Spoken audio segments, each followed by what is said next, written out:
Uncle last week உங்களுக்கு phone பண்ணியிருந்தேனா ஒரு lady எடுத்து உங்ககிட்ட ஃபோனை கொடுக்க முடியாதுன்ட்டாங்க.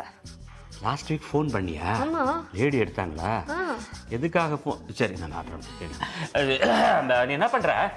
எப்படியும் நம்மளுக்கு 2 பீர் பத்தாது, இன்னொரு பீர் தேவைப்படுது. அதனால வாடிக்கையை வாங்குற கடையில் வேணாம், சரியாக கொடுக்க மாட்டேங்கிறான். அந்த தூரமாக அந்த 4th கிராஸுக்கு போயிட்டு நல்ல சில்டாக இன்னொரு பீர் வாங்கி வந்தது. கல்யாணி பீரா? கலெக்டர் ஆகிடும், ஒரே பிராண்ட் போயிட்டு வாங்கிவா. 2 மிக்ஸ் பண்ணலாமா? கல்யாணியும் கிங்ஃபிஷரும்? கிண்டல் தானே வேணாங்கிறது. அர்ஜென்ட்டாக போய் இன்னொரு பாட்டில் வாங்கிவா போ.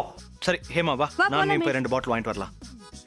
எனக்கு கம்பெனி வேணும், நான் தனியாக இருக்கிறேன். அதனால she will give company to me. நீ போயிட்டு அர்ஜென்ட்டாக இன்னொரு பாட்டில் வாங்கிவா. கண்டிப்பா நான் போகல. இது 2த்தையும் முடிச்ச அப்புறம் தான் நான் போறேன். ஐ அம் சாரி. வேற வழியே இல்லையா? தேவை இந்த கழ வயசுல. பீர சொன்னேன்.